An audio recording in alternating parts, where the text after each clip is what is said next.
이 AI 도구가 어느 특정 자본이라든지 권력자에게 구속되지 않고 가격이 0에 가까운 상태로 계속 내려가서 시장에 공급되고 있다는 사실이 저는 너무 다행스럽거든요. 기회는 모두가 다시 평등해졌어요. 가지고 있었던 지식 때문에 내 미래의 의사결정이 방해받는 경우가 요즘 같은 시기거든요. 이거는 정말 어마어마한 변화의 시작이구나. 조금만 기다리면 사람 안 뽑아도 되겠다라고 하는 거에 대한 솔직한 기대들도 다 같이 녹여져 있는 거죠. 사회 초년생들 큰일 났다 라고만은 말할 수는 없어요. 위기와 기회는 항상 양면성이 있기 때문에 기존의 모든 산업이 다 바뀌어버릴 수도 있거든요. AI의 캐파는 사용하는 사람의 능력에 제한된다. 어설프게 알면 쓸모없는 잉여 인간으로 평생을 살아야 되는 경우가 생길 수도 있거든요. AI가 인간이 가진 인텔리전스를 계속 가져가게 되면서 모든 인간의 직업은 이밸류에이터다. 이것만 남았다라는 생각이 들거든요. AGI는 기가 한으로 가야 된다. 2030년쯤이면 끝날 것 같다. 뒤를 돌아봤을 때 25, 26, 27 정도가 제일 결정적인 시기였다라고 얘기할 것 같아요. 앞으로 3년 남았다. 반갑습니다. 예, 반갑습니다. 조코댕님. 네, 항상 노정석 대표님의 팟캐스트 너무 잘 듣고 있습니다. 네, 감사합니다. 그러면 일단 노정석 대표님의 이력. 노정석 대표님은 7번의 창업, 그리고 IPO, 그리고 대형 M&A 2차례, 그리고 아시아에서 최초로 구글의 회사를 매각까지 이루셨습니다. 네. 진짜 엄청난 레전드 분을 모시게 된 것 같습니다. 네. 현재는 근데 비팩토리라는 화장품 회사를 운영하고 계시는데요. 그동안에 사실 좀 소프트웨어 쪽에 집중하셨던 경력을 생각하면 굉장히 의외의 선택인 것 같은데 네. 어떻게 화장품 회사를 창업하게 되셨는지 궁금합니다. 아마 소프트웨어 회사를 하시는 분들은 많이 공감하실 수 있는데 이 산업이 좀 부침이 심하잖아요. 뭐 하나가 잘 되면 경쟁도 금방 심화되고 또 무한한 자본과 그 자원을 가진 대기업들도 들어와서 이렇게 시장이 혼탁해지기도 하고 그런 것들을 많이 경험하다 보니까 이제 제가 좀 나이도 들고 무언가 좀 방어할 수 있는 사업을 해야 되겠다. 예, 그래서 완전 소프트웨어가 아니라 조금은 시간이 좀 천천히 가는 그런 인더스트리와 소프트웨어를 결합할 수 있는 걸 좀 찾을 수 있을까? 이게 좀 테마였어요. 그러다 보니까 이제 제가 미국도 살고 중국도 살고 한국이랑 왔다 갔다 하다 보니까 좀 원칙을 좀 잡은 게, 물론 원칙을 잡고 사업을 고른 건 아닌데 이제 치열한 고민을 통해서 고르다 보니까 내가 이런 원칙에 의해서 사업을 골랐구나라고 된 것들이 있었는데 무언가 좀 한국적인 강점이 있으면서도 글로벌라이즈 할 수도 있고 또 소프트웨어가 반드시 들어가야 되는데 아직 소프트웨어가 들어가 있지 않은 곳, 그런데 시장은 정말 큰 곳, 그리고 세 번째가 이제 좀 제가 나이가 좀 차고 그러다 보니까 인간이 이 육체에 갇혀 있기 때문에 필연적으로 계속 필요한 것, 요 세 가지 중에 고르다 보니까 몇 개 안 나와요. 뭐 K 뷰티, K 패션, K 라이프스타일, K 에듀케이션, K 콘텐트 이런 것들이 나와서 제가 콘텐트도 손대보고 패션도 손대보고 뭐 했는데 이제 그게 이제 이어져서 뷰티 브랜드와 소프트웨어를 좀 합할 수 있겠다 싶어서 탄생한 게 비팩토리입니다. 그렇군요. 근데 딱 그 직관적으로 생각하면 화장품에 소프트웨어를 결합한다가 떠오르지를 않는데 어떤 식으로 결합이 돼 있는지 설명 부탁드려도 될까요? 당연하죠. 거기 뭐 칩이 들어가는 것도 아니고 소프트웨어 들어가는 것도 아니고 굉장히 전통적인 제품인데 거기에 무슨 소프트웨어를 쓴단 말이냐라는 거 당연한 질문이신데, 저는 그 뷰티가 소비되는 어떤 그 가치사슬, 밸류체인상에서 뭐 변화시킬 수 있는 게 있겠다. 가만히 보면은 제품은 굉장히 상향 평준화돼서 비슷한데 그것들을 이제 고객한테 그 파는 그런 과정이 보면은 매우 전통적이에요. 그냥 제품에 대해서 상세 페이지를 강하게 만들고 사람들의 어떤 그 머릿속에 들어가 있는 유명한 사람들 써서 강하게 마케팅하고 신제품 팔고 나면은 그 다음 신제품 이렇게 시즌을 이어가는 상품인데 좀 공돌이 입장에서 보면 상당히 비합리적인 거예요. 그래서 어떻게 하면은 저게 다 제품을 판매하는 형태로 돼 있는데 저걸 서비스로 바꿀 수 있지 않을까? 화장품이 예를 들어 보습해야 되는 거라든지 아니면 뭐 주름에 좋은 거라든지 그러면 그런 것들에 사용되는 그런 성분들이 있어요. 근데 그 성분들은 굉장히 다양한 제품들에 들어가 있는데 그 성분들을 잘 찾아서 내가 원하는 제품들을 딱 찾거나 혹은 나에게 딱 맞춰진 굉장히 이렇게 타겟팅된 개인화된 그런 화장품을 사용하면 그 문제를 해결할 수도 있는데 이걸 찾아서 헤매는 구간이 고객 입장에서도 너무 힘들고, 그리고 이게 정말 효과가 있었는지 좋아졌는지 다음에 뭘 사야 되는지 어떤 피드백 루프도 없이 끊임없이 마케팅에만 노출돼야 되는 그런 과정을 겪는 것 같아서 그러지 말자. 구글 서치처럼 서비스를 먼저 주고 유저가 충분한 인포메이션을 얻은 상태에서 제품은 뭘 써야 되겠다. 나는 이걸 이렇게 해야 되겠다. 소위 루틴이라고 그러죠. 아침엔 뭐 하고 스킨케어는 뭐 해야 되고 그런 루틴들을 다 만들어주고 그 다음에 자기에게 딱 맞는 개인화된 화장품을 제조까지 해서 이렇게 팔 수 있으면 이게 무언가 좀 사이클이 완성되겠다 싶어서 좀 꿈을 꾼 거죠. 힘들어요. 예. 근데 진짜 이렇게 소프트웨어가 접목된 사례가 화장품 쪽에 많이 없을 것 같은데. 네. 대한민국에 그렇죠. 또 있나요? 네. 아니요, 없는 것 같아요. 유일하게. 네. 그리고 네. 제가 한 4년 전만 하더라도 그 사업을 할 때 그 인더스트리에 계신 많은 분이 노 대표가 화장품 사업을 몰라서 그래라는 말을 굉장히 많이 해주셨거든요. 네. 예를 들어서 여자분들이 화장을 하셔야 되는데 사실 화장품 저희가 아까 스킨케어를 말씀드렸는데 색조 화장품에 있어서도 사실 분홍색, 핑크 파우더가 없는 게 문제가 아니거든요. 너무 많아요. 근데 그거 가지고 고객이 그날의 날씨라든지 아니면은 뭔가 회사에 가는지 데이트를 하는지 소셜 컨텍스트나 복장이나 이런 거에 따라서 굉장히 많은 조합들이 가능하잖아요. 고객들은 그 다양한 조합들을 보고 싶어 해요. 그리고 그걸 쉽게 할 수 있는 방법을 찾고 근데 이제 그런 부분들이 만족되지 않고 끊임없이 제품을 팔기 위한 마케팅들이 있으니까 저희는 이제 이걸 좀 뒤집어 보자. 그래서 저희가 곧 뷰티와 이제 AI를 결합한 걸 아마 다음 주에 런칭을 할 건데 그 서비스에 들어가면 이제 오늘 너 이 옷 입었구나. 어디 가니? 회사 가니? 뭐 이런 걸 가지고 그러면 이런 룩은 어때? 하면서 그 AI가 끊임없이 추천을 해줘요. 그래서 나 이거 마음에 드는데 그런데 립스틱 색깔만 조금 발랄하게 바꿔볼래? 여기가 너무 진해. 조금만 더 청순하게 이렇게 얘기하는 그런 것들을 전부 만들어주는 그런 걸 런칭합니다. 곧 런칭하면 이제 링크 남겨주시면 제가 댓글 안에 예. 링크 남겨놓도록 하겠습니다. 네, 그러면 이제 좀 본격적으로 AI 시대에서 굉장히 지금 AI 시대가 본격적으로 들어오면서 개인이나 기업들이 걱정이 굉장히 많은 상황인 것 같습니다. 많죠. 너무나 빨리 바뀌고 이제 어떻게 해야 될지 감을 못 잡고 있는 그런 분들을 위해서 이제 노정석 대표님의 인사이트를 좀 들어보는 시간을 갖도록 하겠습니다. 그럼 먼저 노정석 대표님의 최근 팟캐스트 AI는 회사를 어떻게 바꿀까 편에서 AI로 인해 사람이 개입하지 않는 회사인 오토노머스 컴퍼니에 대해서 곧 가능할 거다라고 소개를 해주셨습니다. 그래서 이 오토노머스 컴퍼니에 대한 소개와 어떻게 이런 변화가 가능할지에 대해서 말씀 부탁드리겠습니다.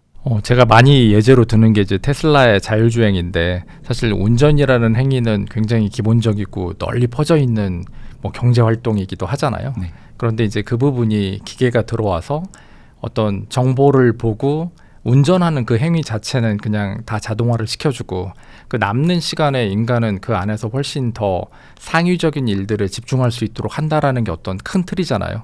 그래서 많은 분들이 뭔가 AI, 자동화, 오토노미 뭐 이런 얘기를 하면은 내가 가지고 있는 직업을 다 없애버리는 게 아닌가라는 이 두려움이나 거부감으로 먼저 시작을 하시는데 사실은 그게 아니라 인간이 하고 있는 노가다스러운 부분들을 하나씩 다 없애서 자동화 시켜주고 인간은 어떠면 더 전략 제안자 혹은 평가자, 이밸류에이터 포지션으로 이동할 수 있게 해주는 거 아닌가?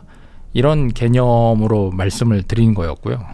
그래서 이게 가능하겠다라는 생각이 든 거는 이게 멀리 갈 것도 없이 아마 모든 사업가분들, 회사를 운영하시는 분들은 뭐 명확하잖아요. 네. 아웃풋은 높이고 들어가는 코스트는 줄이고 네. 그래서 인간을 뭐 코스트 관점에서만 보는 건 좀 무의미하긴 하지만 저희도 회사 안에 잡일이 굉장히 많거든요.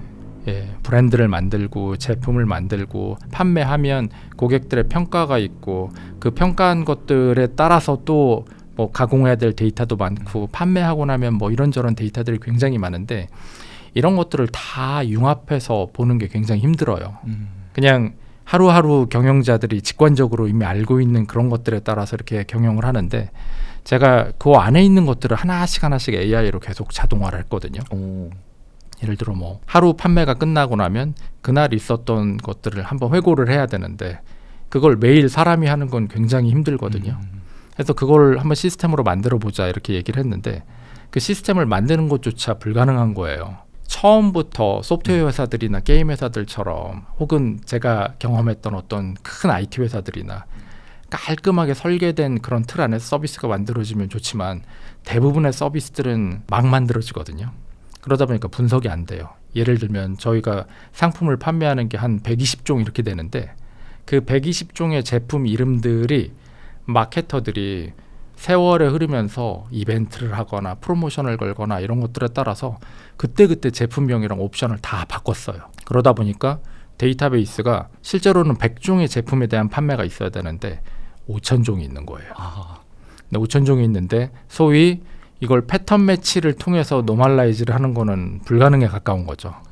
그러다 보니까 데이터를 얻어보자라고 현업에서 질문이 들어오면은 그때그때마다 데이터 사이언티스트가 붙어서 거기에 맞는 패턴 매치를 짜고 그런 상황인 거예요. 그래서 제가 이제 다 상품명에 맞춰가지고 노멀라이즈를 하고 그냥 SQL DB에 싹 밀어 넣은 다음에 SQL 코드를 오퍼스한테 시키면 되지 않을까? 몇 개의 퓨샷 프롬프트를 써주니까 오퍼스가 그 5,000개의 데이터를 그 퓨샷만으로 노멀라이즈를 깔끔하게 하더라고요. 예. 그래서 데이터베이스 노멀라이즈가 파이썬 코드 한 300줄에 끝났어요. 그러고 나서 이제 상품 DB를 다 표준화해 놓으니 우리 비즈니스 목적에 따라서 사람들이 질문해 주는 것들이 있죠. 네. 질문해 주는 것들에 몇 개의 패턴들이 있으니까 제가 그거에 맞춰서 또 프롬프트를 짰어요. SQL을 짜라고 하니까 얘가 뭐 모든 복잡한 쿼리를 다 짜요. 그 쿼리 하나 짜는데 한 3, 4일씩은 썼을 법한 그런 복잡한 중첩 쿼리 이런 걸 다 짜는 거죠. 그렇게 해서 그 과정이 싹 자동화가 돼버렸고 자동화가 돼버리니까 우리가 그 노가다를 통해서 투입하던 한 2-3명 정도가 사실 필요 없어지는 거죠. 거기서 이제 재밌는 일이 일어났는데 그럼 재배치해야 되잖아요. 네. 네. 그 인력을. 그럼 이제 재배치를 굉장히 능동적으로 받아들이는 사람과 그러지 않는 사람의 차이가 이제 거기서 한번 저도 느껴졌었고, 네. 그래서 재배치를 받아들인 분은 지금 훨씬 상향의 가치로 이동해서 저희 비즈니스에 굉장히 도움이 되는 엔지니어이자 전략가로 이렇게 거듭나시고 있고, 아니신 분들은 빨리 나가시게 되더라고요. 예. 이 데이터 분석이라는 부분이 어떻게 보면 소프트웨어에 제일 가까운 부분인데, 그거 이외에도 이제 고객의 반응을 하는 거라든지 신제품을 개발하는 거라든지 아니면은 저희의 경쟁자들이 어떻게 움직이고 그들의 고객들이 어떻게 반응하는지에 대한 것들이 어떻게 보면 다 데이터 파이프라인이거든요. 그런 것들을 소위 요새 MCP 만들어주듯이 하나씩 만들어서 붙어주다 보면 이러한 인사이트들이 모이면 사실 이 관점 때문에 데이터 분석의 관점도 더 좋아지는 것들이 있거든요. 여기에서 뽑아낸 상향의 지식들을 이제 에이전트화하고 있는 게 현재 하고 있는 일이거든요. 그러면 이게 어느 정도는 저희가 하던 잡일들과 그리고 의사결정에 대한 부분들도 좀 해주겠다. 그게 제가 이제 그 만들었던 거고, 그러다 보니까 저희가 그 어느 순간 제가 오토노머스 브랜드를 만들 수 있겠다. 그러면 이제 오토노머스 브랜드의 파트를 이제 크게 2개로 나눴어요. 하나는 엔드 커스터머향, 우리의 고객들을 서빙하는 AI, 그리고 우리의 인프라스트럭처를 서빙하는 AI, 이 2개를 사실 지금은 따로 만들고 있는데 이제 어느 순간은 붙을 날이 올 것 같아요. 저희 구성원들도 안에 보면 AI 때문에 갑자기 우리 다 없어지는 거 아니야라는 두려움도 당연히 있어요. 예, 있는데 아니다. 이 2개가 이제 결합해서 굴러가기 시작하면 우린 더 편해지는 거고 더 상향의 가치로 이동하는 거고, 우리 매일 모여서 회사 제품 얘기하면서 워크샵 모드로 떠들기만 하면 얼마나 즐겁겠니. 근데 우리는 그렇게 떠든 다음에 다시 자리에 돌아가서 엑셀 튀기고 파워포인트 만들고 웹에다 뭐 넣고 해야 되잖아. 그런 거 없애줄 거야. 저도 팟캐스트를 하고 실리콘밸리에 있는 얘기들 듣고 이런 것들을 조합하면서 제 관점들을 계속 수정하는데 제일 정확한 건 어쨌든 해보는 게 제일 빠르거든요. 네. 예, 그러면서 이제 이런 것들이 결합을 하다 보니까 아, 이게 우리만의 미래가 아니라 이게 모든 회사의 미래겠다. 그러면 이렇게 오토노머스 컴퍼니가 되면 자연스럽게 이제 사람이 점점 인력이 필요한 규모가 줄어들 것 같다라는 생각이 드는데요. 그럼 이제 개인은 어떻게 하면 이런 시대에서 살아남을 수가 있을까요? 근데 기술 자체는 언제나 그 디플레이셔널이라고 표현하잖아요. 그러니까 인플레이션 하는 게 아니라 디플레이션 하는 건데 기술 자체는 언제나 이걸 수축하는 경향이 있거든요. 저희 보시면 농업에서 처음 이렇게 밭 가는 기계가 나왔을 때 혹은 인류의 거의 대부분이 옷감을 짜는 인더스트리에 고용돼 있을 때, 증기기관으로 돌아가는 직조기계가 나왔을 때, 궤도를 그리고 뭐 하고 점표를 치는 사람들이 있는데 계산기가 나오고 엑셀이 나왔을 때, 어쨌든 기술 자체는 기존에 있었던 직업들을 언제나 효율화하고 압착시키고 소수로 만들거든요.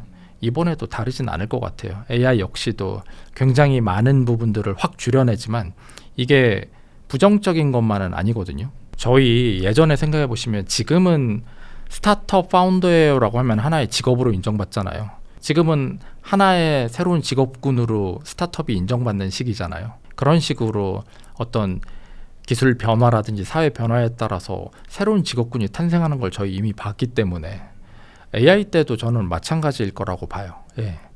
그것 때문에 직업이 줄어들 수는 있죠. 왜냐하면 자본주의 속성상 코스트가 줄어든다고 하면 거기로 이렇게 매몰차게 달려가는 상황이 있으니까. 그러면은 이건 잘못됐다라고 이걸 투쟁해야 될 거냐? 그거는 아닐 것 같아요. 예, 이미 다 유튜브도 있고 조코딩 채널에서도 항상 가르쳐주고 계시고 댓글 달리는 것들 보는데 사람들도 다 이해하고 있거든요. 무슨 일이 일어나는지. 그러면은 이런 변화의 시기에는 판단하고 있는 것보다는 변화의 방향에 같이 달려나가는 게 언제나 가장 안전한 방식이거든요.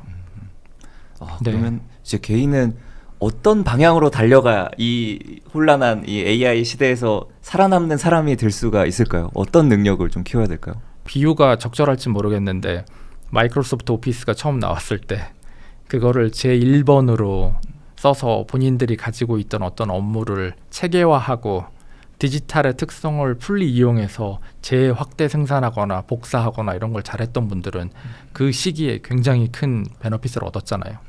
근데 그 전에 궤도를 그리거나 혹은 그 관련한 인더스트리에 존재했었던 사람들은 사실 거기에서 완전히 다 없어져 버린 거고 어딘가에 재배치됐겠죠. 아무도 관심 두지 않을 테니까. 네. 그래서 제가 말씀드리고 싶은 핵심은 지금 그 기술 변화 환경에서 제일 포인트가 되는 게 사실 AI 도구잖아요. 근데 다행스러운 점은 이 AI 도구가 어느 특정 자본이라든지 권력자에게 구속되지 않고 모두가 쓸 수 있는 그런 툴로서 가격이 0에 가까운 상태로 계속 내려가서 시장에 공급되고 있다는 사실이 저는 너무 다행스럽거든요. 그렇기 때문에 기회는 모두가 다시 평등해졌어요.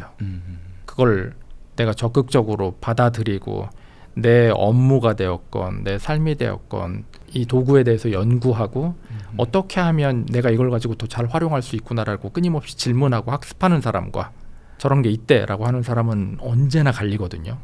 그거는 AI의 문제가 아니에요. 그냥 저희가 그냥 몇십 년간 몇천 년간 있었던 자기계발서의 내용을 지금 펼쳐봐도 똑같은 거거든요.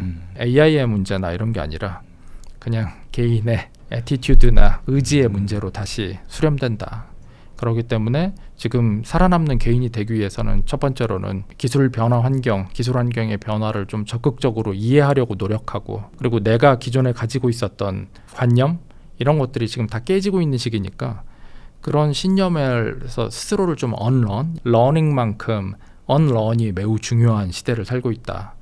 가지고 있었던 지식 때문에 내 미래의 의사결정이 방해받는 경우가 요즘 같은 시기거든요. 그래서 그런 것들을 변화를 끊임없이 따라가야 되겠다라는 그 의지를 다지는 게 지금은 제 1번이라고 봅니다.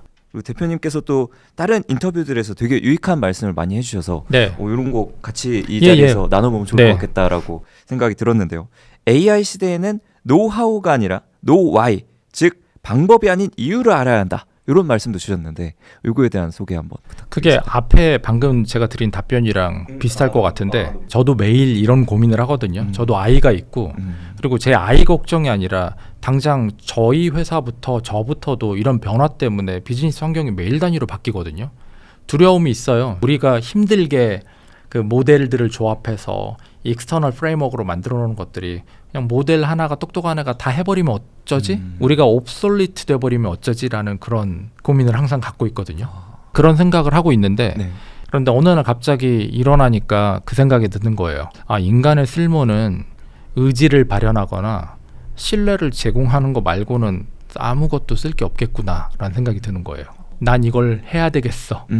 화성에 언제까지 가겠어.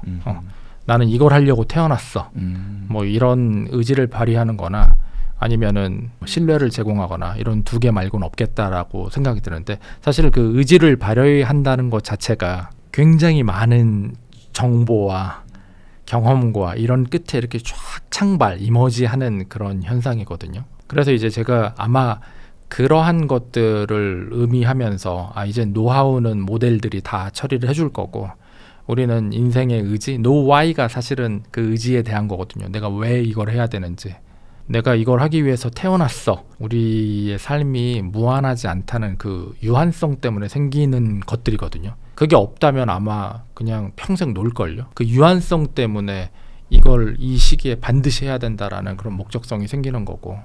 그래서 이제 그런 거를 찾는 게 오히려 그냥 막 지식 배우고 노하우 배우는 것보다 오히려 이런 걸 찾는 게 더 중요하다라는 말씀이시군요. 그렇죠. 그리고 또 AI 시대에서 또 가장 많이 나오는 이야기 중에 하나가 어느 정도 점점 상향 관리자들의 역할이 필요하고 AI가 그 밑에 일들을 대신 해준다라고 한다면 사실 사회 초년생들이 원래 하던 일들이 그 밑에 일들을 하면서 성장해서 관리자가 되고 이런 흐름으로 가게 된 것 같습니다. 네, 그런데 이제 AI 시대에서 좀 사회 초년생이 일자리가 굉장히 크게 위협받는다라는 생각이 드는데요. 네. 심지어 최근에 기사 중에는 이제 아이비리그 대학생들도 요즘에 일자리 찾기가 어렵다라는 이야기가 나오고 있는 상황입니다. 네, 그래서 이제 AI 시대에 좀 취준생, 좀 주니어 이런 분들은 어떻게 살아남으면 좋을지 이런 것도 대표님의 의견이 궁금합니다. 이게 참 중요한 주제고요. 저희가 정말 하루 단위로 다르잖아요. 거의 일주일 단위로 과거에는 몇 달 동안 있었던 변화들이 휙휙 일어나니까 이 시기를 사실 AI 업계 최전선에 있는 분들도 굉장히 버거워하는데 이거에 껴있지 않는 다른 어떤 전반적인 사회에서 볼 때는 이해하기가 참 어려운 부분일 것 같긴 해요. 근데 이게 참 자본주의가 냉혹한 게 이미 코딩이나 이런 쪽에서는 주니어 엔지니어들 채용이 거의 없긴 하거든요. 왜냐하면 시켜보니까 주니어 엔지니어들이 할 수 있는 일 혹은 주니어 이상의 살짝 그 플래닝에 관련된 부분조차도 이거는 처리가 되는구나라는 게 예제로 보이고 있고 그리고 제일 잘 만들어지고 있잖아요. 네. 그러다 보니까 사실 그 코딩이 아니더라도 회사를 하시거나 아니면 자본으로 운영하시는 분들은 어떠한 기대 포인트들이 좀 형성이 된 것 같아요. 이거는 정말 어마어마한 변화의 시작이구나. 그리고 이 변화가 우리 조직이라든지 내 사업을 근원부터 바꿀 수 있겠구나라는 위기의식들이 있으세요. 그래서 그런 위기의식 때문에 이 변화의 방향이 본인이 확실하게 파악될 때까지는 아무것도 안 하시는 그런 경향들도 있고 그리고 이게 조금만 기다리면 사람 안 뽑아도 되겠다라고 하는 거에 대한 솔직한 기대들도 다 같이 녹여져 있는 거죠. 근데 아까 말씀하신 것처럼 사회 초년생들은 그런 부분에 들어가서 그런 조직에 들어가서 경험을 해야 더 상향으로 이동을 하는데 그 부분을 회사가 담당 안 하고 싶은데라는 얘기를 갑자기 하는 거잖아요. 근데 예전에도 사실 이런 예제는 있었죠. 저희가 교육기관이 두터워졌잖아요. 원래는 그냥 초등교육, 중등교육과 있고 뭐 직업학교가 있는 그런 세상이었다면 고등교육이 생기고 대학이 생기고 대학원이 생기고 사실은 당시의 산업계 그냥 현실에서 무언가 해줘야 되는 것들을 이 교육기관이 하나씩 레이어를 쌓으면서 그 부분을 계속 담당해 갔거든요.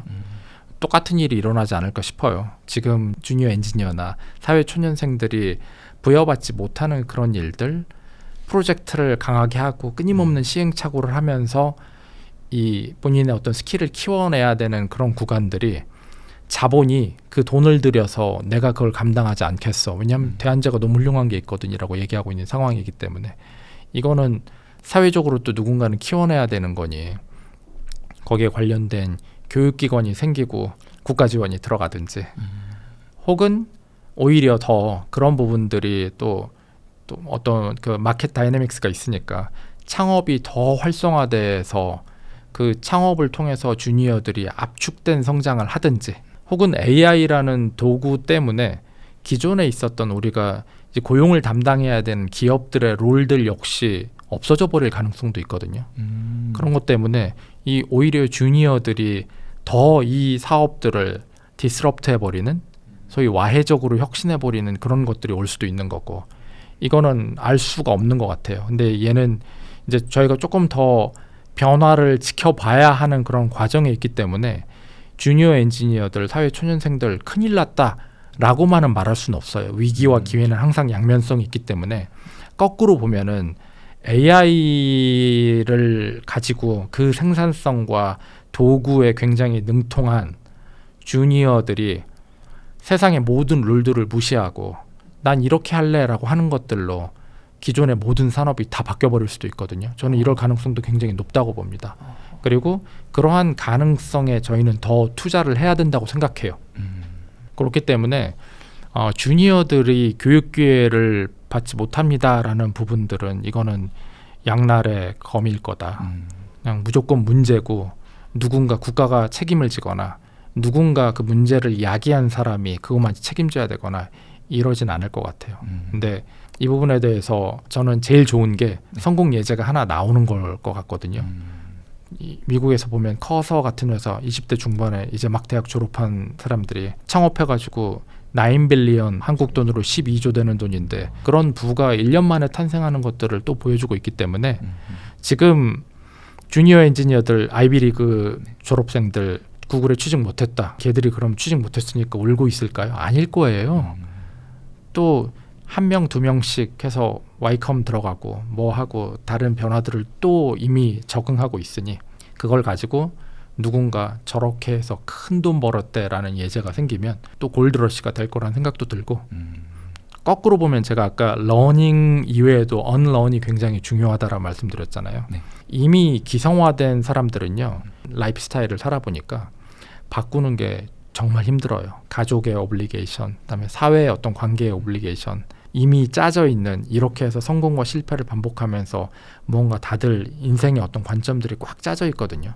여기서 무언가 혁신적인 걸 하는 건요. 보통 사람을 다 넘어선 사람이에요. 이미 일론 머스크처럼. 근데 거꾸로 젊은이들은 이런 어떠한 의무감도 없고 소위 AI를 태어나자마자부터 접한 AI 네이티브들이잖아요. 그 강점 영역들을 본인 스스로 더 강하게 인지해야 된다고 봐요. 이 도구를 가지고 저걸 어떻게 바꿀까라고 하면은 모든 기존의 회사들이 다 자기의 사업 기회로 보일 거예요. 제프 베조스가 한 유명한 말이 있잖아요. 당신의 마진은 나의 오퍼튜니티. 예. 그래서 오히려 그런 식의 변화를 저는 개인적으로는 더 기대하고 있습니다. 그러면 여기에 이어서 이제 네. AI 시대의 교육에 대해서 조금 더 좀 네. 심층적으로 한번 여쭤보도록 하겠습니다. 네, 일단은 일의 방식이 지금 계속 AI 시대에 맞춰서 변화해가고 있는 그런 상황인 것 같은데요. 이제 그에 따라서 그러면 그 일을 하기 위한 교육 자체도 굉장히 많이 바뀌어야 될 것 같습니다. 네, 그러면 이제 다음 세대인 지금의 좀 학생들이 만약 이제 어떤 걸 공부해서 다음 세대를 준비한다라고 하면 어떤 교육을 받아야 될지, AI를 어떻게 배워야 될지 이런 것도 궁금합니다. 네. 제가 이제 농담 삼아서 이런 얘기를 하는데 그 AI의 캐파는 그걸 사용하는 사람의 캐파 능력에 콘스트레인 된다, 그러니까 제한된다라는 표현을 제가 자주 하거든요. 그러니까 AI는 제가 바보 같은 질문을 하면 그 바보 같은 영역 안에서 질문을 하고 제가 정말 어려운 질문을 하면 그 영역까지 차올라서 대답을 하는 그런 시스템이잖아요. 그러다 보니까 사실 AI 시대에서 더 필요한 게 그냥 쉽게 결론만 얘기하면 더 긴 가방끈을 필요로 해요. 어설프게 알면 아까 얘기했던 그 주니어 트랩에 갇혀서 쓸모없는 그 잉여 인간으로 평생을 정부 자금으로 서브시디 받으면서 살아야 되는 경우가 생길 수도 있거든요. 근데 그거는 AI 시대만 생긴 게 아니라 이 산업 사회에서도 계속 생겨났어요. 제대로 고용이나 이런 어떤 산업 시대 인력으로 참여하지 못하고 그냥 서브시디 받는 형태로 평생을 사는 사람들도 굉장히 많이 생겨났잖아요. AI 시대에도 또 한 번 그럴 가능성은 있거든요. 그렇기 때문에 그거에서 벗어나는 유일한 방법은 언제나 그렇듯 교육이었는데 이번에 쌓이는 기술의 어떤 한 계층? 얘는 몇 개의 도구 계층이 생기는 게 아니라 인간 고유의 영역이라고 얘기하던 인텔리전스 레이어가 갑자기 턱 생기는 거거든요. 이거는 기존에 우리가 접했던 도구들과는 그야말로 좀 차원을 달리하는 것 같아요. 그래서 훨씬 많은 교육을 필요로 한다. 예. LLM 학습하면서도 하지만 거의 98%, 99%의 시간이 프리트레이닝에 들어가잖아요. 그러면 우리에게도 필요한 거는 이 지리한 프리트레이닝의 기간이 필요하거든요. 예.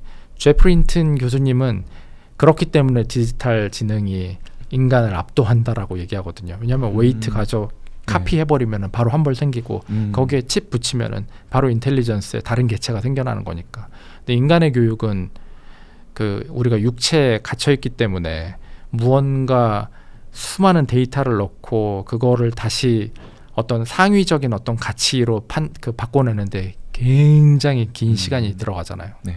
근데 그 시간은 물리적으로 사실 뛰어넘기는 어렵거든요. 이걸 넘을 수 있는 유일한 방법은 지리한 프리트레이닝의 시간을 갖는 거 말고는 이거를 뛰어넘을 수 있는 방법이 없다.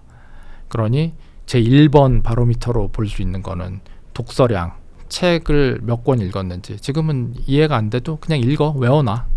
나중에 그게 또 의미가 될 거야. 그래서 그냥 독서량으로 매트릭을 잡아놓거든요.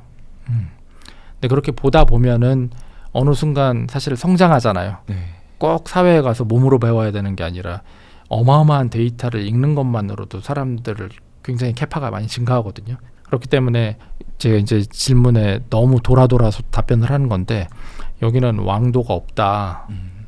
이 시대에 끼고 싶으면 끼고 싶을수록 AI를 활용해서 너의 생산성을 증가시킬 수는 있지만 그냥 지리하게 손으로 풀어보고 익히고 테스트하고 익히고 테스트하고 이런 거 말고는 방법이 없다.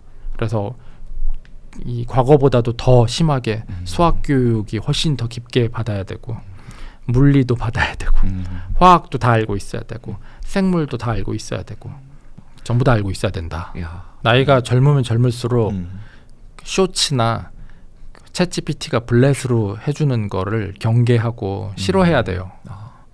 오히려 더 긴 사유를 방해받지 않고 할 수 있는 능력이 있어야 나의 캐파가 증가하거든요.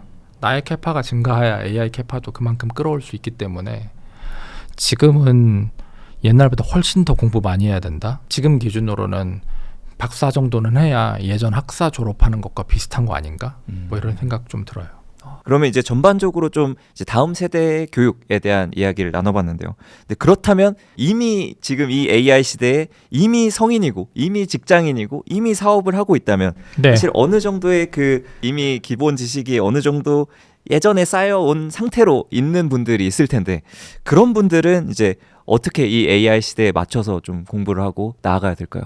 저는 이제 여기 키워드는 unlearn인데 우리가 어느 정도 좀 살고 나면 그 수많은 시행착오와 이런 것들과 얻은 정보를 가지고 다 개인들만의 룰이 있고 이 룰이 웬만해서는 바뀌진 않거든요. 요즘 같은 시기는 그 룰을 전면적으로 다 의심해야 되는 시기인 것 같긴 해요. 그래서 unlearn이라는 키워드가 제일 중요한 것 같은데 야, 이거는 내가 알고 있는 것들은 어쩌면 좀 끝났겠다. 그러면은 AI가 만드는 새 세상은 과연 무엇 할 수 있을 건가? 저 도구가 가지고 있는 어떤 능력과 제가 가져올 변화의 본질은 무엇인가에 대해서 탐구해야 되거든요. 그렇게 언런을 하는 그 애티튜드를 갖추게 되면 사실은 주니어들보다 훨씬 더 지식 프리트레인을 더 많이 했으니까 모델 사이즈로 보면 조금 더 큰 모델이란 말이에요. 예, 그렇게 포스트 트레이닝만 조금 강하게 하면 지금 다시 새로 AI 네이티브로 거듭날 수 있어요. 결국은 이 모든 것들이 다 기본적인 애티튜드, 어떤 태도가 만들어내는 것 같아요. 예, 그게 열려 있으신 분들은 뭐가 돼도 끊임없이 다 적응하고 나이를 떠나서 그게 그렇지 않으신 분들은 나이를 떠나서 뭘 해도 싫고 그냥 저는 그 차이가 있는 게 아닌가라는 생각이 많이 들어요. 네, 전반적으로 일단 그런 태도가 중요한 걸로 결국 귀결이 되는군요. 그렇죠. 대단히 인간적 AI 시대고 뭐고 대단히 인간적인 것들이 또 많은 걸 가른다. 그리고 이제 또 한 축으로 이제 AI 시대 교육 중에 바이브 코딩이라는 말이 요즘에 엄청나게 떠오르고 있는데요. 네. 확실히 코딩 이제 개발자도 해보셨고 이제 IT 회사들도 창업해보신 입장에서 이거에 대한 그 바이브 코딩에 대한 대표님의 관점이 궁금한데요. 우선 코딩을 배우지 않고도 AI가 코드를 만들어주는데 코딩을 이제 배울 필요가 있을까라는 이런 고민을 하시는 분도 많을 것 같습니다. 네. 대표님 어떻게 보시나요? 저희가 사실 뭐 수학 교육을 업으로 삼거나 아니면은 그런 쪽에 강한 전공을 하면 대학을 졸업하고 나서 사실 수학 문제를 직접적으로 쓸 이유들은 많이 없거든요. 저도 사실 사업을 하면서 그 제 사업의 문제를 뭔가 미적에 대치해서 풀어보거나 그런 건 없는데, 근데 그때 배웠던 이 많은 기반 지식들이 제가 무언가를 하는 데 있어서 끊임없이 영향을 주고 있는 건 주지의 사실이잖아요. 저는 이제 코딩도 그런 영역인 것 같아요. 예를 들면 바이브 코딩 잘하고 이제 단순 바이드 코딩 이상을 넘어서는 것 같아요. 이제 오픈AI 코덱스라든지 구글 줄스라든지 아직까지는 컨텍스트를 길게 주거나 복잡한 프로젝트를 주면은 잘 못하는데, 한 30% 정도의 가이드를 잘 해놓으면 나머지 70 정도는 이제 그 빈칸을 다 채워주는 역할은 너무 잘하거든요. 네. 그렇기 때문에 이제 이 바이브 코딩이 코딩을 하는 새로운 방법이 되는 거는 이거는 뭐 그냥 주지의 사실인 것 같아요. 저도 클로드 코드를 거의 매일 쓰는데 영어 작문을 훨씬 많이 하지 코딩은 한 줄도 안 한 지 정말 꽤 됐어요. 예, 한 줄도 안 해요. 왜냐하면 제가 거기에 괜히 개입하면 오히려 그걸 해치니까 그냥 놔두거든요. 예. 근데 이제 저는 코딩이라는 언어 자체가 저희가 수학 배우는 거랑 비슷한 것 같아요. 이걸 배워야 한다. 배우고 이 로직이 전체적으로 어떻게 돌아가고 하는지, 이것도 아까 말씀드린 프리트레인이라는 것과 또 맥이 맞닿아 있는데, 이 부분에 대해서는 어느 정도 프리트레인을 해둬야 말만 하면서 살 수 있어요. 근데 그러한 기초라든지 이런 게 없는 상태에서 말부터 하기 시작하면 얘가 뭘 가져오는지 알 수가 없어요. 그러니까 이 이밸류에이터로서의 기능이 하나도 못하게 되니까. 그래서 저는 이제 회사에서도 그렇고 사회에서도 그렇고 AI가 인간이 가진 인텔리전스를 계속 가져가게 되면서 우리가 직업으로서 가져야 되는 건 무엇인가라고 하다 보면 모든 인간의 직업은 이밸류에이터다. 이것만 남았다라는 생각이 들거든요. 예. 근데 그 훌륭한 이밸류에이터가 되기 위해서는 훌륭한 작성자여야 돼요. 그 안에 있는 행간들을 경험해보지 않고서 누군가를 판단하는 거는 안 되거든요. 예. 그 다음에 좀 주제를 바꿔서 한국 AI 생태계에 대한 이야기를 좀 해보도록 하겠습니다. 일단 대표님께서는 한국 IT 산업 초창기부터 여러 트렌드들을 거쳐 오시면서 현재 AI 시대에 이르기까지 굉장히 많은 경험들을 하시고 회사도 직접 창업하시고 하는 경험을 하셨는데요. 그렇다면 현재 전반적인 글로벌 AI 생태계가 어떤 식으로 구성되어 있고 한국 AI 생태계는 어떤 식으로 좀 기회를 잡아서 나아가야 될지 대표님의 의견이 궁금합니다. 사실 이건 한국만의 문제가 아니라 그 글로벌리 지난 2-3년 동안 그 한국뿐 아니라 그 미국의 빅테크 회사 몇 곳을 제외한 나머지 사람들을 저를 포함해서 다 혼란 속에 있었다고 봐요. 아시다시피 지난 2년 동안 그 구글이나 오픈AI나 이렇게 뭐 엔트로픽이나 쭉 밀어오는 동안 원래는 3년 전까지만 하더라도 그들이 하던 모든 업무들이 전부 회사들이 수백 개 있었거든요. 근데 그분들이 하던 일이 지금 소위 싹 다 옵솔리트 된 거거든요. 그렇기 때문에 이거 비단 한국만의 문제는 아니었을 것 같고, 이 프론티어 모델들이 막 끌고 가는 그런 속도 때문에 뒤에 있는 사람들과 이 사이에 일종의 저희는 진공이라고 표현하는데 그게 아직 해소되지 않은 상태에 있다라는 생각이 들고요.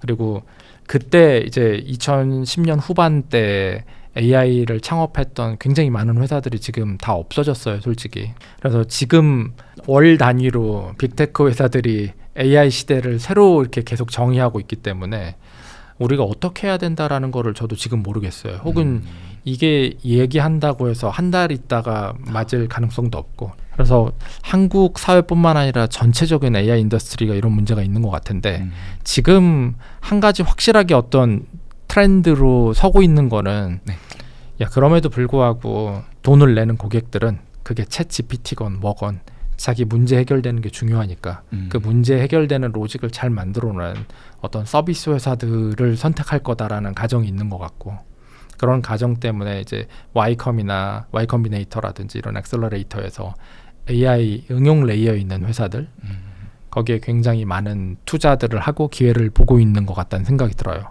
근데 이제 이 관점에서 한국으로 살짝 돌아오면 한국은 전통적으로 무언가 이 본원적인 거를 만드는 부분은 약해요. 왜냐하면 돈도 안 되는데 이거 왜 하고 있냐, 이런 건 남들이 훨씬 돈 많고 그런 애들이 해야 되거나 혹은 국가가 해야 되는 일이라고 생각하고 저희는 응용해서 그걸 커머셜라이즈 하는 걸 굉장히 잘하거든요. 그렇기 때문에 이제 지금 AI 시대를 지배하고 있는 이런 그 소위 도그마라고 그래야 되나 어떤 그런 거에 비교하면 한국이 굉장히 큰 강점이 있다고 봐요. 왜냐하면 저희 기사에서도 나왔지만 챗GPT 유료 결제 사용자 한국이 수위에 있거든요. 아 맞아요. 2위인가 그렇다고. 네. 제가 과거에 구글을 다닐 때나 이런 경험을 하더라도 네. 글로벌리 한국을 바라보는 인식은 변화가 가장 빨리 탄생하는 곳이고 변화가 한번 탄생하면 매스 어답션이 제일 빨리 일어나는 나라예요. 그러니까 테스트베드로서의 큰 강점이 있죠. 거기에서 항상 뭔가 트렌드를 만들었던 회사들은 글로벌라이즈를 못하고 글로벌에서 그걸 카피해가지고 이제 큰 사업으로 만들어내는 경험을 한국이 많이 했단 말이죠. 거꾸로 지금은 AI 서비스 관점에서 보면은 한국이 이렇게 훌륭한 고객 베이스를 가지고 있고 똑똑한 앙트러프레너를 많이 가지고 있는 그런 나라기 때문에 이런 부분에서는 저는 굉장히 큰 기회가 있다라고 생각하고 있어요. 역시 몇 개의 끓임 쪽들이 만들어지지 않았을 뿐이거든요. 그림 쪽. 끓임 쪽이라는 표현을 제가 자주 네. 하는데 아 네네. 와, 쟤 저거에서 얼마 벌었다. 얼마 벌었대. 아 그런 거. 쟤 저거에서 초대박 났어라고 하는 대표적인 예시 같은 게. 예제가 나온 거죠. 사실은 뭐 미국에서도 많은 벤처 캐피탈리스트들이 얘기를 하는데 이제 커서도 따지고 보면 하나의 거대한 래퍼잖아요. 예. 네, 처음에 이제 소넷과 뭐 제미나이 4.5 가지고 몇 개의 이 프롬프트와 이 애플리케이션 레이어를 짜서 개발자들이 어디가 불편해하는지를 알면서 이제 그걸 계속 개선하면서 그러다 보니까 그 로직들이 이제 강해지고 그게 하나의 에이전트 프레임워크가 되고 거기서 떨어지는 데이터들을 가지고 미니 모델 만들고 그 미니 모델 가지고 자기네 거 최적화하고 이러면서 이제 이상적인 회사를 갖춰나가기 시작한 거거든요. 네, 그래서 다른 인더스트리에서의 커서 모멘트는 뭐냐? 이미 존재하는 건데 그 존재하는 거가 AI가 들어가서 어떻게 애플리케이션을 깔끔하게 구워내고 사용자들에게 큰 선택을 받고 그것 때문에 이제 회사 자체가 얘네들은 GPT 래퍼야라는 그런 걸로 휙 넘어서거든요. 그게 이제 한번 하나의 어떤 베스트 예제를 좀 보여줬다고 생각하고 그 예제들이 꼭 코딩 영역에만 있는 게 아니라 다른 영역에서도 그러한 식으로 변화가 많이 생길 것 같거든요. 예를 들면 저희 회사도 코더가 아니라 뷰티 도메인을 하고 있는데 뷰티 도메인에서 고객들이 뭘 원하지? 근데 그거는 프론티어 모델한테 물어보면은 완전 답을 못 하거든요. 똑똑한 척 하지만 답을 못하는 영역이 지금 사업화하기 좋은 영역인데 그런 영역들에서 깔끔하게 에이전틱 서비스를 만들어내고 그것 때문에 사용자 데이터가 떨어지면 그걸 가지고 단위 모델을 만들거나 혹은 기존 모델을 포스트 트레인 할 수 있는 실마리 데이터를 많이 얻게 되거든요. 그런 선순환에 이렇게 들어갈 수 있는 저는 좋은 시기인 것 같다. 그래서 기회가 어쩌면 우리나라에 강하게 있는 것 같다는 생각이 들고 그거는 오픈 AI도 그렇고 엔스로픽도 그렇고 한국에 다 브랜치 만들고 한국을 굉장히 전략 마켓으로 생각하고 있잖아요. 네 맞아요. 다 합쳐도 그렇게 큰 돈이 되진 않겠지만 여기에서 탄생할 수 있는 무언가를 다른 그 매스 마켓으로 옮길 수 있다라는 거에 대한 가정들이 있지 않을까라는 생각이 들어요. K 콘텐트만 이런 모멘트를 얻는 게 아니라 K AI 서비스도 그럴 개연성은 충분히 있다 이런 생각이 듭니다. 그럼 이 팟캐스트를 지금 들으시는 분들도 네. 아마 AI 쪽으로 창업을 해봐야겠다라고 생각을 하시면서 보실 것 같은데요. 만약 대표님께서 이제 지금 화장품 회사를 운영하신 지가 혹시 몇 년 되셨어요? 저 한 4년 됐어요. 4년. 네. 그러면 이제 4년의 세월이 또 지났으니까 그동안에 엄청 많은 게 바뀌었잖아요.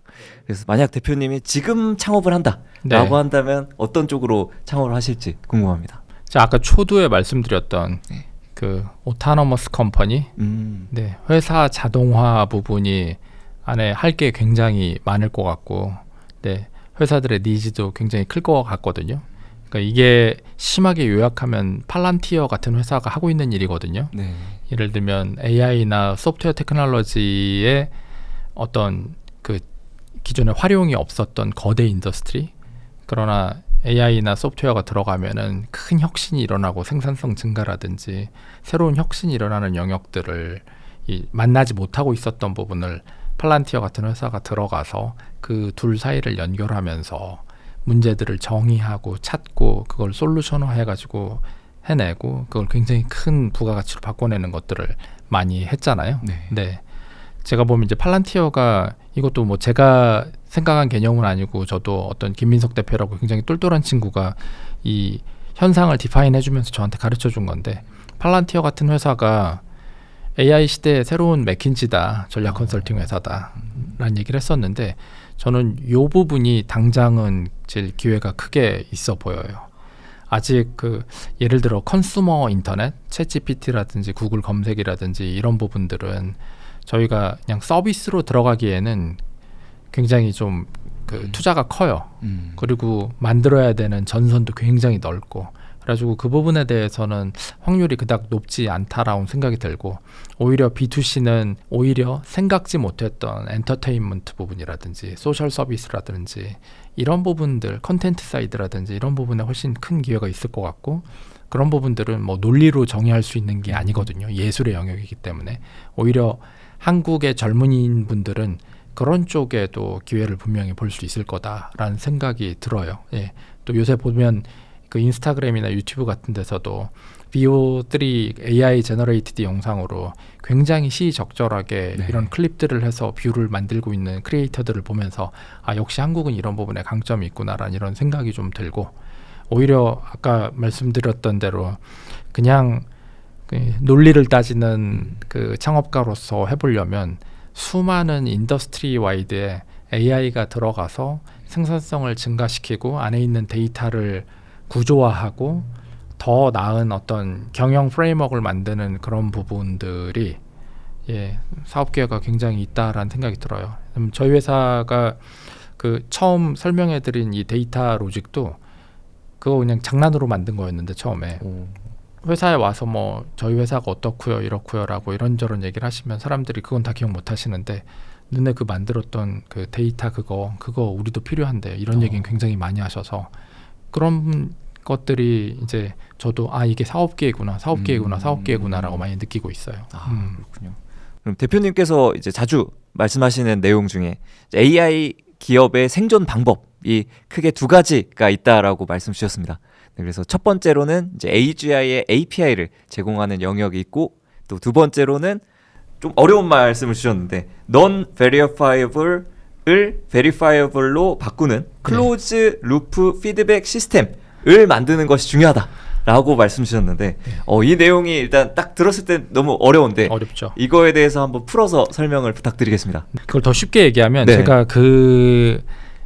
제가 24년 한 9월부터 그다음에 그 해 말까지 제가 한 3-4개월 정도 5원 리프로듀스만 하면서 살았거든요. 물론 뭐 구현해가지고 트레이닝까지 걸고 이런 건 아니었고 이게 어떻게 됐을까 해서 논문들 다 찾아보고 학습하고 슈도코드 만들면서 클로드나 GPT-4랑 얘기하면서 아 이렇게 되어 있을 거야 라고 하는 그런 추정들을 만들어가는 거 하면서 한 3-4개월을 보냈는데 그거 하면서 묘한 깨달음이 생긴 것 때문에 제가 말을 너무 어렵게 썼는데 그 처음으로 돌아가면 제가 왜 뷰티 회사를 시작했냐라는 거에 의미도 거기에 있는데 제가 한 2018년 19년쯤인가 그 2019년 테슬라 AI 데이 그 관련한 영상을 보면서 이제 미국에서 한국으로 넘어오고 있었는데 그때 이제 문득 생각이 들었어요. 머릿속으로 생각 실험을 하면서 그 AI 쪽에서 돈 벌고 있는 회사들 밸류체인 상에서 돈을 뜯어내고 있는 영역들을 살펴보면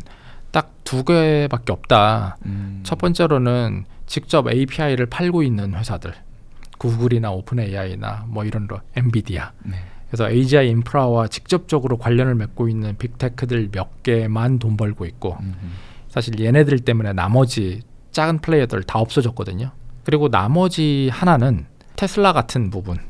테슬라라고 같은 부분이라고 의미하는 바가 뭐냐면 무언가 기존에 있었던 밸류체인 거기는 자동차라는 게 있었잖아요. 그럼 자동차랑 AI랑 뭘 결합해? 자율주행이라는 부분이 있었고 기존에 있었던 그런 밸류체인에 AI를 수직적으로 위아래 계속 넣어서 얘는 테슬라는 사실 AI 회사도 아니고 자동차 회사도 아닌 거예요. AI 회사 입장에서 보면 자동차 인더스트리에 들어갈 수 없으니까 저걸 뺏어갈 수가 없고 자동차 회사 입장에서 보면 AI를 만들 수가 없으니까 못 들어가고 그래가지고 이거를 버티컬 인티그레이션을 통해서 하나의 인더스트리를 수직 통합을 하면 이건 아무도 못 뺏어간다. 그 영역밖에는 우리가 살아남을 방법이 없으니 스타트업 입장에서 할 수 있는 게임은 무언가 버티컬 섹터를 하나 잡고 그 필드 날리지를 AI로 수직 통합하는 게 남는 장사다 이런 얘기를 하면서 그 인더스트리에서 그럼 왜 너네가 남는 장사를 하는 거냐, 그 과정을 통해서 얻게 되는 일종의 그 너만 가질 수 있는 데이터, 프로프라이어터리 데이터라고 얘기하잖아요. 네. 네.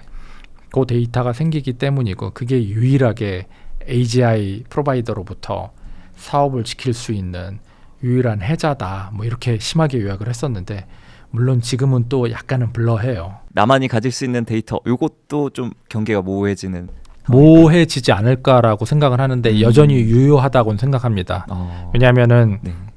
예를 들어 저는 이제 좋은 사업 영역이라고 어떻게 매저하면 될까라는 얘기를 하면서 챗GPT나 그 뭐죠 제미나이나 이런 데 가서 그 프론티어 모델이라고 부르잖아요. 네. 프론티어 모델한테 질문을 해봤을 때 얘가 심하게 할루시네이션 하는 영역이면 사업 기회가 있다라고 얘기하거든요. 그게 무슨 얘기냐면은 첫 번째로는 모델이 프리트레인 데이터에 이미 그 데이터셋이 충분히 있어서 예를 들어 뭐 통일장 이론은 무엇일까, 스트링 띠오리는 뭘까 충분히 학습했을 거잖아요. 그럼 지금 가지고 있는 자기가 이미 알고 있는 데이터에서 최선의 답을 할 수 있거든요.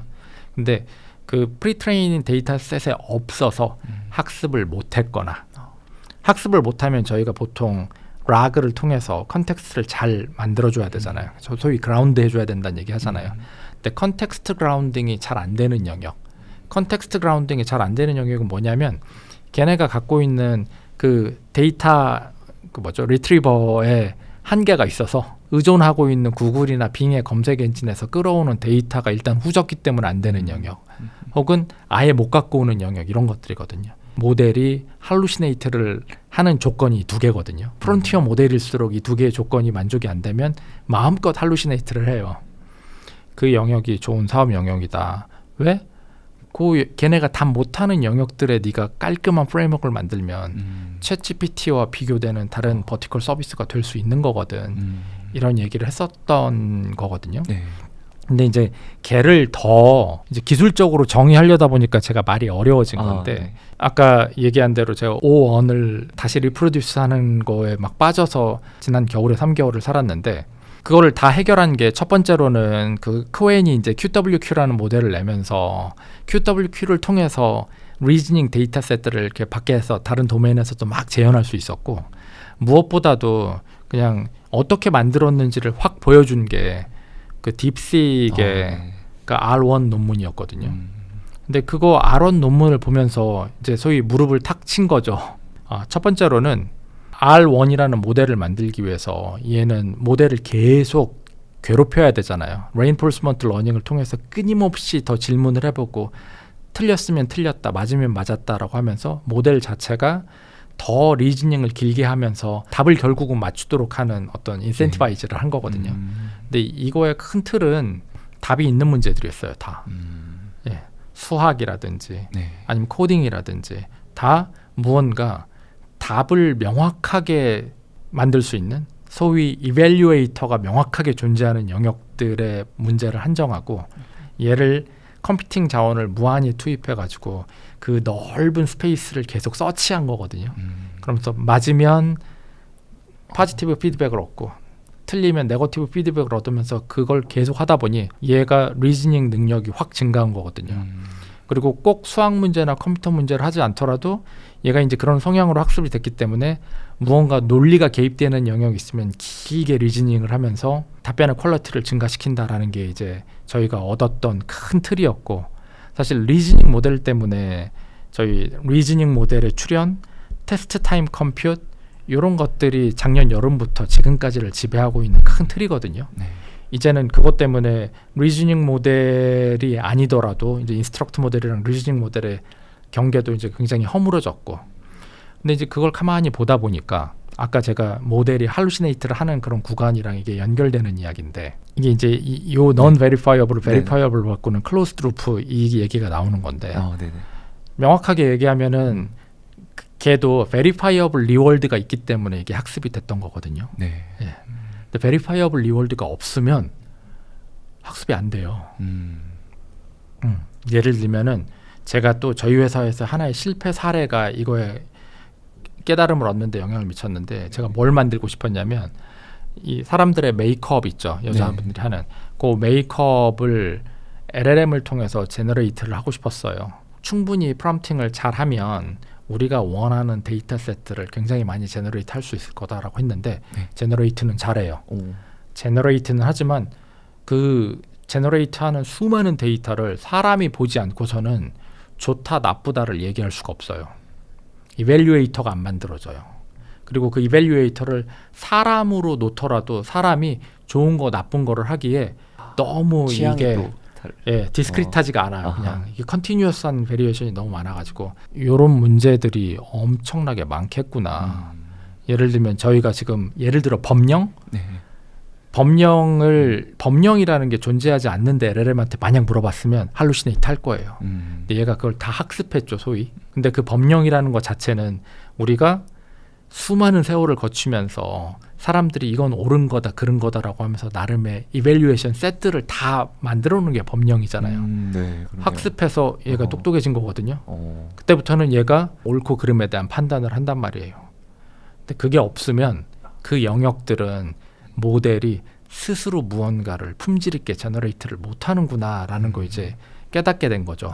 그게 이제 아까 리즈닝 모델과 이런 영역들은 다 엮여져 있는데, 그때 이제 하나를 더 봤던 게 제미나이 로봇라든지 아니면은 그 피겨닷 AI라든지 로봇 환경에서 지난 한 1, 2년 동안 또 굉장히 큰 변화들이 있었잖아요. 그 모델들도 보면은 무에서 생겨난 게 아니라 어떤 그 로봇 실험 환경을 하나 만들어 놔요. 만들어 놓고 타스크를 당근을 어디로 옮겨라고 하면은 그 이미지가 계속 들어오고 성공하는 거에 대한 이밸류에이션이 명확히 있고 끊임없이 얘가 트라이얼 앤 에러를 하면서 그 안에서 강화학습을 통해서 모델이 학습되거든요. 그래서 저 환경이 없었더라면 저 VLA 모델은 학습이 불가능했을 텐데 저런 환경을 만든 게 결국은 밸류구나. 프론티어 모델들이 못 가는 영역들의 밸류의 크리에이션이구나 라는 거거든요. 그래서 이제 말이 어렵게 됐는데 그러한 도메인이 쉽게 얘기하면 수학과 과학이나 이런 것처럼 이론적으로 verifiable reward를 확 쓸 수 없는 non-verifiable한 영역이거든요. 근데 보면은 우리가 인간사에 있는 대부분의 서비스들이 non-verifiable의 영역이에요. 그리고 그 서비스에서 고객이 만족했다 만족하지 않았다라는 게 사실은 그 휴먼 베리파이어들이거든요. 그래서 그렇게 서비스를 구성하면 살아남을 수 있다. 그럼 결국은 제가 non-verifiable을 verifier로 바꾸는 closed feedback loop 시스템이라고 거창하게 표현을 했는데, 쉽게 얘기하면 그냥 챗GPT가 못하는 챗GPT가 할루시네이트 하는 영역에서의 AI 서비스예요. 고객이 이용하는 거가 피드백이거든요. 그러네요. 이제 좋아요, 싫어요에 대한 그 판단, 그 이밸류에이터를 없는 영역들은 이제 뭐 아무리 초거대 뭐 챗GPT나 제미나이나 이런 데서 다가갈 수가 없을 텐데. 맞아요. 네. 그러네요. 그런 게 이런 것들이 이제 제가 아까 얘기했던 오토노머스 컴퍼니랑도 연결돼 있는 게, 제가 그 수많은 전략들을 가져오지만 그 전략 중에서 이게 맞았어, 이게 좋은 거야라고 하는 선택들을 하는 게 사실은 제가 이밸류에이터로 동작하고 있는 거거든요. 네. 그래서 그 이밸류에이션을 계속 하다 보면 이 시스템이 결국은 그것도 역시 non-verifiable 시스템인데 걔가 인간이 개입함으로써 verifiable 시스템으로 바뀐 거거든요. 그 환경이 있으면 그거 챗GPT가 당장 못 가져가거든요. 모르죠. 이제 나중에 ASI가 그것조차 그냥 시뮬레이션 해서 답을 줘버릴 수 있는 확률도 있기 때문에. 그래서 아까 흐려졌다고 하신 거예요. 그것도 아닐 수도 있겠다라는 생각은 하지만 그거는 아직은 좀 너무 먼 생각이고. 그렇군요. 네, 그럼 주제를 바꿔서 이제 미래 AGI 시대에 대한 전망에 대해서 이야기를 나눠보려고 합니다. 네.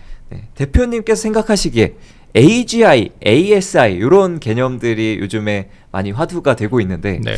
일단은 좀 대표님이 생각하시는 좀 AGI나 ASI의 정의도 궁금하고요. 그리고 이게 이제 언제쯤 가능할 거라고 보시는지도 궁금합니다.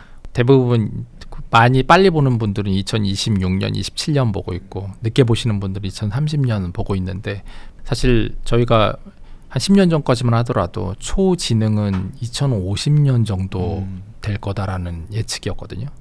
근데 그게 점점 빨라지더니 불과 1년 전에 2026년, 27년까지 땡겨진 거거든요. 근데 그 이야기를 그냥 저 같은 사람이 얘기하면 그건 말도 안 되는 얘기인데 세르게이 브린이나 데미스 하서비스나 그 다리오 아모데이 안트로픽 사장, 샘 알트만 같은 사람이 하는 게 이제 저는 중요한 건데 그 사람들은 지금 저희가 보고 있지 않는 프론티어 모델들이라든지 아니면 최전선의 리서치들을 그냥 하루 단위로 보고 있는 사람들이란 거죠. 그러니까 우리가 가지고 있는 어떤 미래에 대한 그 기울기, 그라디언트랑 그 사람이 보고 있는 거는 그 사람 데이터가 훨씬 많으니까 그 사람이 보는 게 무조건 맞을 거예요. 네. 근데 이제 AGI나 ASA라는 개념은요, 다들 무언가 똑똑하네 이런 생각만 하지 정의는 없어요, 당연히. 지금 생각해 보면은 저희 GPT-2가 나왔을 때, GPT-3 막 나오기 직전에 그때 챗 GPT를 보여줬으면 아마 이건 AGI다라고 했을 거예요. 현재 프론티어 모델들은 jagged하다, JAGGED라는 표현을 하는데 이게 톱니바퀴 날처럼 이렇게 이런 걸 jagged라고 하는데 얘기하는 것은 뭐냐면 어느 영역에선 예를 들어 수학과 과학 영역에선 이미 AGI예요. 못 짜는 코드 없잖아요, 솔직히. 네. 예. 근데 어떤 특정 영역에서는 거의 애기와 같은 답변을 하고 그런 거죠. 예. 이 부분도 어떠한 방식이 되든지 간에 결국은 채워질 거란 말이죠. 그 채워지는 시기가 이제 AGI냐 ASI냐 뭐 이런 걸 가르는 건데 어떤 관점에서 보면 특정 영역에는 이미 AGI와 ASI가 다 와 있어요. 코딩 영역에 이미 와 있어요. 예. 그렇게 봐야 되는 거죠. 다만 몇 군데는 이미 와 있고 몇 군데는 아직 안 와 있기 때문에 AGI는 어느 한 포인트가 아니라 그냥 트랜지션 기간으로 봐야 된다. 언제 끝날 것 같냐? 2030년쯤이면 끝날 것 같다. 그때가 돼서 AI가 인간보다 훨씬 우월한 존재가 되면 무슨 일이 일어날까가 이제 아까 제프리 힌튼이 얘기했던 것처럼 인류의 멸종으로 가는 위험과 아니면 인류의 완벽한 통제 하에서 우리를 영원한 번영으로 이끄는 완벽한 미래와 그 둘 사이 어디맨가에 우리의 미래가 있겠죠. 와, 그러면 이제 AGI가 도래한다라고 하면 이제 우리 사회가 어떻게 변화하게 될까요? 좀 대표님이 생각하는 AGI가 도래한 우리 사회의 모습이 어떤 형태일지 궁금합니다. 예측은 잘 모르겠는데 그 미래는 예측하는 게 아니라 몇몇 비저너리들이 창조하는 거잖아요. 샘 알트만이나 데미스 하서비스가 얘기하는 부분들에 우리 사회의 미래상들이 다 있을 것 같아요. 지금 그들이 가장 중요하게 생각하는 게 내년쯤이면 AI가 그 사이언티픽 디스커버리를 할 수 있을 거다. 그러니까 과학적인 우리가 지금까지 알아내지 못했던 새로운 암을 정복하거나 아니면 우주의 비밀을 풀어내거나 아직 물리적으로 완성하지 못했던 통일장 이론을 완성하거나 그렇게 되면은 우리가 기존의 인류의 지식으로는 이해하지 못했던 그런 시공간에 대한 개념의 확장이 되면서 성간 여행이라든지 이런 거를 가능하게 할 수도 있는 거거든요. 그래서 5년이 다른 영역으로 점프하게 될 거다라고 하는 게 그들이 하는 이야기거든요. 그래서 그런 일이 일어날 가능성이 저는 굉장히 크다고 보고, 왜냐하면 저는 몰라요. 저는 모르는데 지금 아까 말씀드린 것처럼 이렇게 우리를 막 강하게 끌어가면서 진공의 힘으로 이렇게 땡겨가고 있는 그런 프론티어 모델들의 제작자들, 그런 사람들이 그런 미래가 될 거라고 얘기하니까 저는 높은 확률로 될 확률이 있을 것이다 라는 생각을 하고 있죠. 근데 그럼에도 불구하고 변하지 않는 것들도 많이 있을 거예요. 저희가 갑자기 그 인간의 육체라는 틀을 휙 넘어서지도 못할 거고, 대단히 인간적인 가치들은 여전히 남아있을 거고, 그 대단히 인간적인 가치 때문에 사실 많은 비즈니스가 존재하거든요. 예, 모두가 다 첨단 사업을 하는 건 아니에요.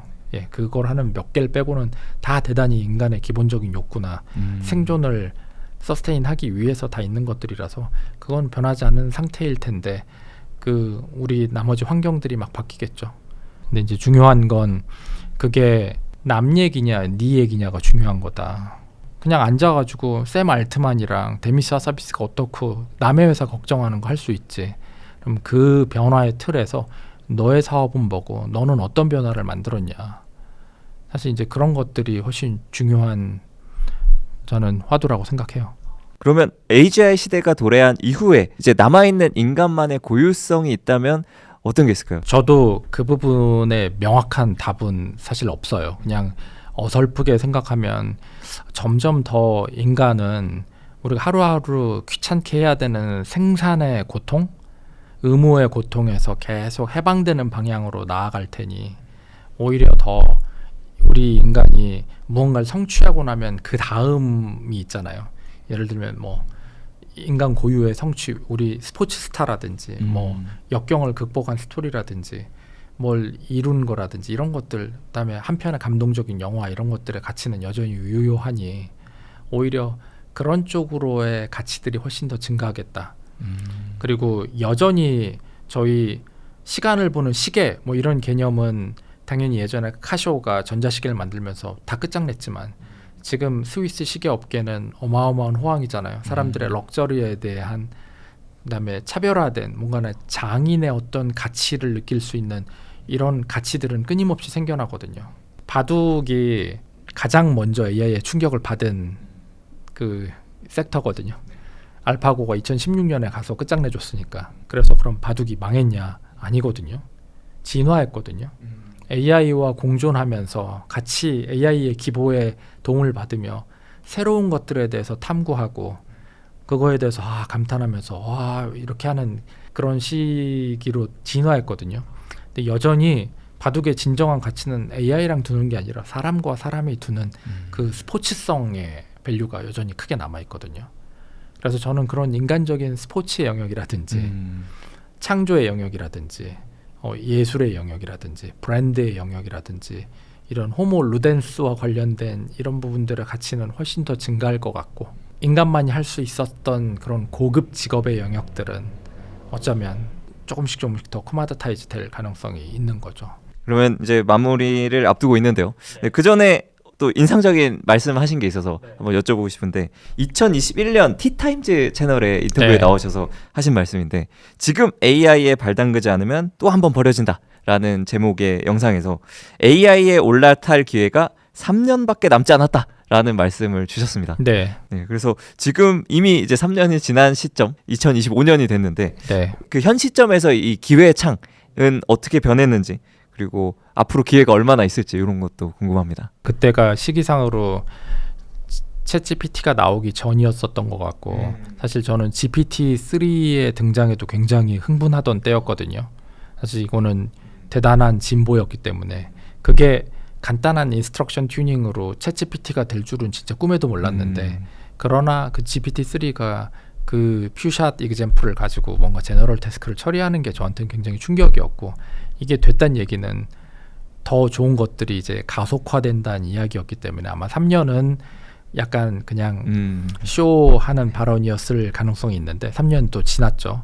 근데 그 시기에 이제 저는 약간 양가 감정이 있는 게 사실 그때 참여했으면 지금 훨씬 더 깊은 관점을 가지고 AI 사업에 이미 뛰어들어 있을 가능성이 있고 그게 하나의 좋은 점이고, 근데 이제 또 다른 관점은 AI가 너무 발전하면서 그걸 아는 사람과 모르는 사람의 경계를 계속 줄였거든요.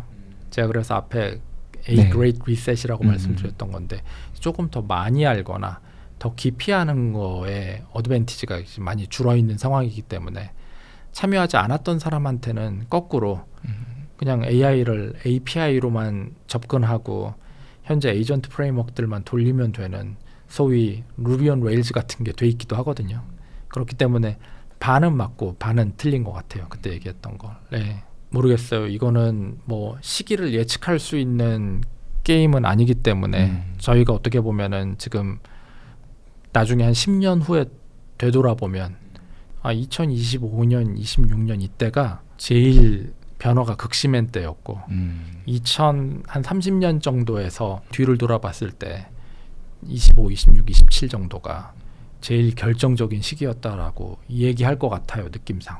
그래서 요걸 다시 네. 리셋해야 될 것 같아요. 현재 시점에서 네. 앞으로 3년 남았다. 라고 또 한번 네. 카운터를 리셋하면 될 것 같아요. 네. 좋습니다. 오늘 긴 시간 너무 좋은 말씀 나눠주셔서 너무 감사드리고요. 그래서 아마 진짜 시청자분들이 많이 인사이트를 얻어가실 수 있을 것 같습니다. 네. 혹시 마지막으로 말씀하시고 싶은 거나 이런 게 있으실까요? 오늘 다시 한번 그 좋은 기회 주셔서 감사하고요. 또 조코딩의 구독자 여러분들한테 AI 세상에 대해서 이런저런 이야기를 할 수 있어서 저도 개인적으로 너무 의미 있었고요. 또 저희 회사가 하는 변화들, 뭐 이런 변화들도 앞으로 좀 더 말씀드리고 싶은 게 있고, 그리고 저희 그 굉장히 재미없는 채널이지만 노정석과 최승준의 AI 프론티어에서도 재밌는 얘기들 많이 하고 있으니까 소개도 많이 부탁드립니다. 좋습니다. 저희 네. 링크는 여기 댓글에 고정 댓글에 네. 남겨놓도록 하겠습니다. 네, 감사합니다. 네, 감사합니다. 네, 긴 시간 감사합니다. 네.